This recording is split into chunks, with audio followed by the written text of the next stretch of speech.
Hello, I'm Obo Awoke Obo. In this section, we'll be looking at implementing the organizational design.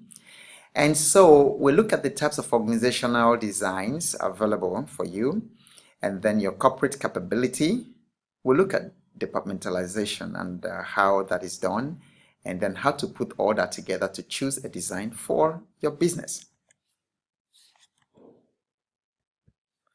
So first, let's look at what we can learn from Google's organizational structure. And again, I speak about Google because it's a very, very highly innovative organization. There's a lot you can learn from how Google runs their affairs.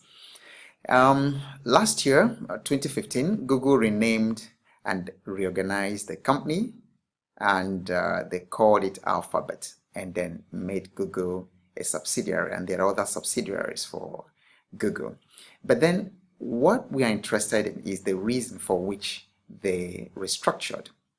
And the reasons that the CEO gave at the time included getting more things, more ambitious things done, big things. These were actually his quote, word to word, taking the long-term view, empowering great entrepreneurs and companies to flourish, and so on. He wants to make Google even better than it has ever been through greater focus. So there's a lot that you can learn from Google's structure.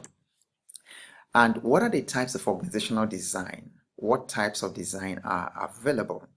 So there are basically traditional structures and modern structures. And the traditional structures are simple. In the simple structure, you have low departmentalization, you have a wide span of control. And this is what usually happens with many startups, many entrepreneurs who are beginning their business. They are everything in the business.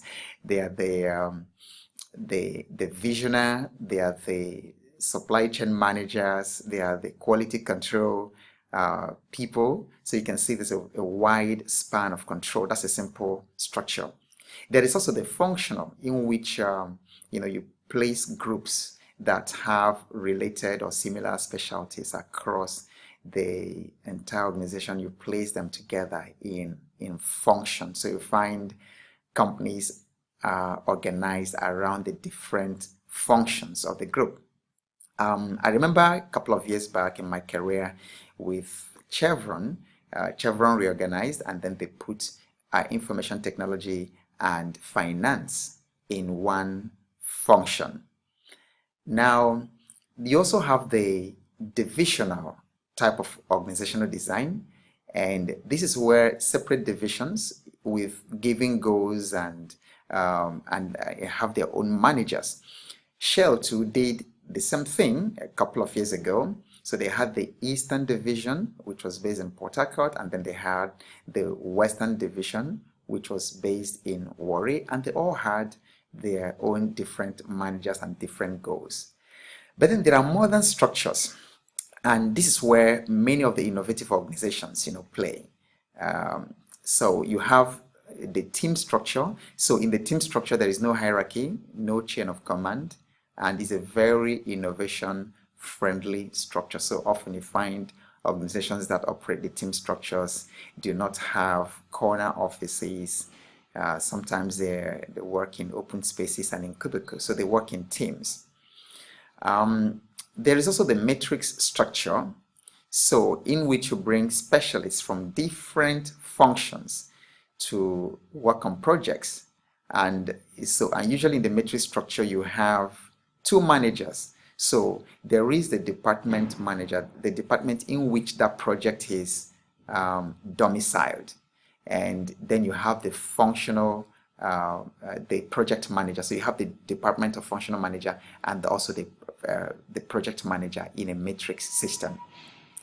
You also have the boundaryless organizational design, which, as the name implies, they are not defined by or limited to the horizontal, vertical, or external boundaries imposed by a predefined structure. So in other words, they are not limited by hierarchy, they are not limited by by function. They are just boundaryless. They are amorphous, so they are free to pursue their goals and objectives.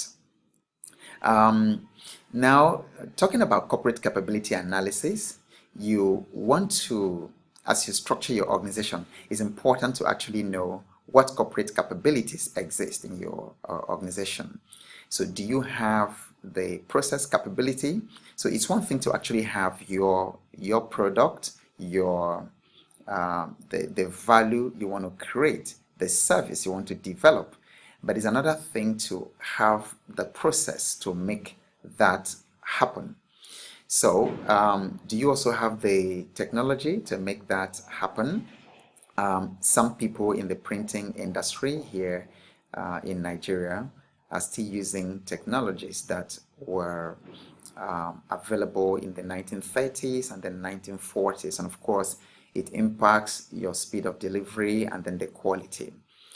Do you have the necessary knowledge and skills and abilities? You do have the people who understand the programming language that make that happen? Do you have people who can run your research and development, or who can run your laboratory quality assurance? Do you have this available? Then what about materials? Do you also have the materials? And where are you going to get them from? Then there's infrastructure and utilities. There's also the market, and then your management and organizational structure, which we're talking about. So do you have all this? So your corporate capability analysis asks whether you have all these items which you need to achieve your operational objective. And this is a very important input, as you're going to see later, into designing your organization. And how do you departmentalize your organization? There is the functional department. So you have the department that handles accounts, you have the department that handles supply chain, you have the department that handles logistics. So these are functional. There's also product departmentalization.